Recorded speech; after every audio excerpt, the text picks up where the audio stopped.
Nice to meet you, Eoghan. Nice to meet you too. I watched your performance at Karate Combat, and it went perfect, yeah? I'm glad you think so. Did you feel it? And I wouldn't say perfect. I was relatively happy with my performance, but there's a lot to work on still. I don't think I'll ever be extremely happy with my performance, to be honest. I'll always be my own biggest critic. But that's what it is to be a martial artist, yes? Is we have to look for our flaws and then delight when we find them so we know what to work on. Exactly, yeah. As soon as I find one flaw, that's the next thing to work on. That kind of funnels into our training routine then for the next time. Do you know George St. Pierre? Yeah. I've got to spend a lot of time with George. I traveled with him doing a documentary, so I was training with him and stuff. And he to this day, is so delighted. He's so overjoyed when he finds something he's not good at, because then he can keep working. That is just a winner's attitude he has, and it's just his personality. He'd be good at any sport he tries. He would excel. Yeah. I actually watched him just doing a little jumping sequence on 2 boxes, and when he couldn't quite get it, everybody that was traveling with him had to wait, because he was just going to stay there until he got it. Are you like that? Yeah, that's the competitive mindset. I just want to win. I'll do whatever it takes to develop the skill. I just want to win at it. I want to be the best at it. Anything I do, I just want to be the best. It's about actualizing your own potential, right? Yeah. Defeating other people is good, but defeating who you were yesterday is the goal as a martial artist. Definitely, to be the better version of myself today than I was yesterday. That's the overall thing you can achieve, really. You can't depend on other people's abilities, or all you can do is test yourself. How old are you? 24. 24.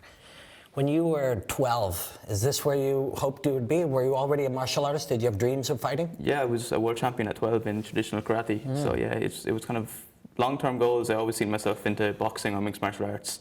And then, yeah, Karate Combat just is, at the moment, it's the most appealing to me. It kind of suits my style the best. It didn't exist 5 years ago, and yet here it is, like the perfect place for you to fight. Yeah, it's the perfect opportunity for me to showcase what I can do.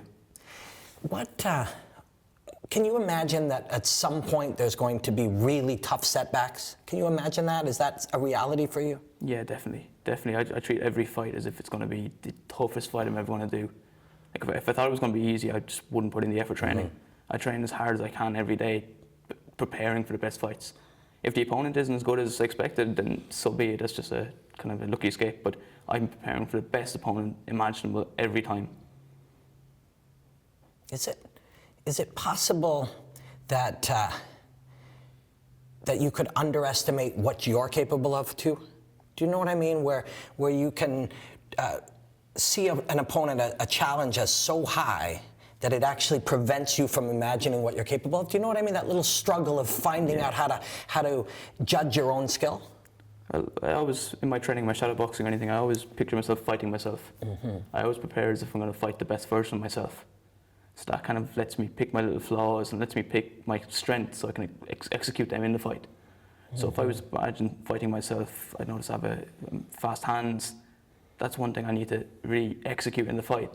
But at the same time, maybe I'm weaker in some other areas, or maybe something shocked me or surprised me. That's where I need to work on. Do you know how rare it is to have this mindset at 19 and 22 and 24? Do you know it's rare? I don't know where I developed this from, to be honest. I think it's just years and years and years of competing training, just being in that cycle and just constantly developing or trying to get into routines and testing out things, bringing new stuff, bringing other sports into my training, and just really trying to bring it all together as a martial artist. Have you had moments? It's normal to be scared, right? We should be scared when we're fighting another man in a pit. Have you had moments where you actually weren't performing at your best and you still find ways to win? Have you experienced that? Yeah, due to illnesses, due to injuries. Martial arts it's one of those sports where you're rarely at your 100%. Everybody says they are, but if you're doing a tough training camp and you're preparing as tough as you can, you're rarely at your 100% on the night. And you have to find ways to adapt to that in the moment. If not, you just sink or swim. You're just going to let that creep into your performance and it'll creep into future ones. If you think that in the future you'll be better from that sickness you had or that injury will go away, you're just going to have to learn how to adapt on the fight night to whatever comes up. Yeah, it's about studying your own process. Yeah, it's a wild. What's the worst moment you've had in martial arts? For me, I've been quite fortunate with injuries and everything. I've been good. The worst was a knee injury I took just over a year ago. And the worst thing about that was the fact that I couldn't get onto the mats and train.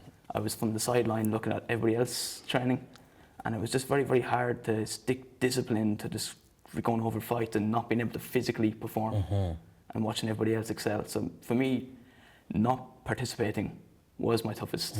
Taking a step back and still keeping that strong, positive mindset that I'm going to be ready again 6 months' time. What did you do in those 6 months? If you couldn't physically become a better martial artist, what did you do? I studied a lot. I studied a lot of styles and fights that I never would have looked at before. So I like aggressive fighters. I like Roberto Duran. I like Julio Cesar Chavez. I like the aggressive fighters. So I started to kind of dissect videos and look at people I wouldn't usually kind of be attracted to. So I started watching like a lot of defensive fighters. I just started really studying Mayweather, not just the highlight reels, the actual rounds 1 through 3 and 4 where he's not throwing anything. So I studied fighters that just weren't appealing to me, or I was at my own personal bias kind of influence. And I just have found that like there's so many fights I had in the past where I made it tough on myself by bringing the fight to him when that's all he had. And then by studying just outside the box tactics, I could have had far more impressive and just more sensible performances just by putting my ego to the side and bringing in a different style that doesn't appeal to me, but it's what it takes to win that fight in the moment. And you'll fight some guys like the fighters you watched, but you'll also learn some things you'll use from these fighters that you watch. I mean, when you physically can't do it, we have to work on something, you know? So we made the most of it, but it's depressing, right? To that thing that you're born to do, that you feel you're born to do, when you can't do it for a length of time, it's mentally demanding. Definitely, because when you're training day in, day out, a few times a day, that's all you're thinking. I'm very, very physically active. So when you take that away from me, now suddenly I'm idle, and my mind is wandering. It's very, very hard to keep on the straight and narrow when you were in a routine before. And kind of the good thing about martial arts, I find, is there's so many things to work on. Like it's not just the punches and training. kicks. It's not just the physical aspect. There's a lot of mental aspect that you can study. It's very, very interesting, I find. Do you think that being a martial, I mean, you've lived most of your life, you're even young as a martial artist, but do you think that shapes how you are as a human? How you treat other people and how you work and how all of these things about life? Yeah, definitely. I think even just simple things like structure. I kind of take the same attitude towards like when I'm sitting exams or studying or anything. I'll take the same training structure and routines. Like if I need to get to here, this is the end goal, I'll set up A, B, and C, little subcategories of things, little miniature tasks I need to get done.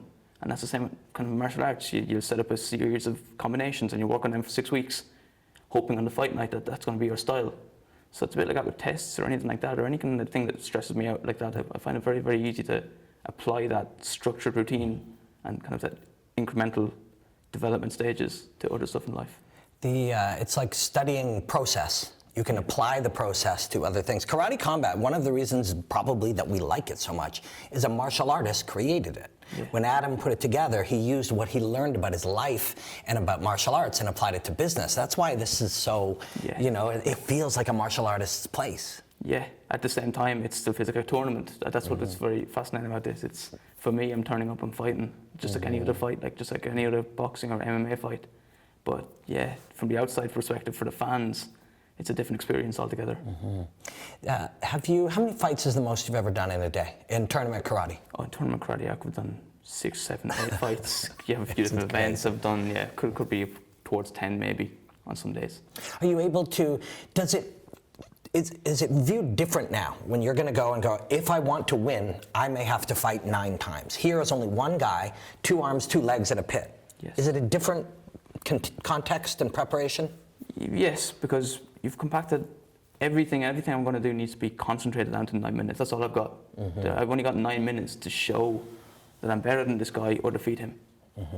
I can't it's very, very little time when you break it down. Like I know it feels like a lot if you do anything for 9 minutes, it's a long time, but it's not a long time to break someone down mentally and physically. And it's not a long time to convince 3, 4, or 5 judges that I'm better than him if he's very, very tough. So it's, you do kind of need to taper it to the event. I can't just rely on getting through as many fights in a day as possible and just winning on points. Last thought. Do you picture yourself at 28 and 32? Like, do you have a roadmap that you would like to walk? To be honest, I'm just willing to keep fighting as long as I can. I don't see myself not fighting. I haven't planned that far ahead in terms of not fighting. I just see myself taking any fight that comes for the next foreseeable future. And I'll keep doing it until I can't do it anymore. We're excited to see it, man. Thank you. Thank you very much.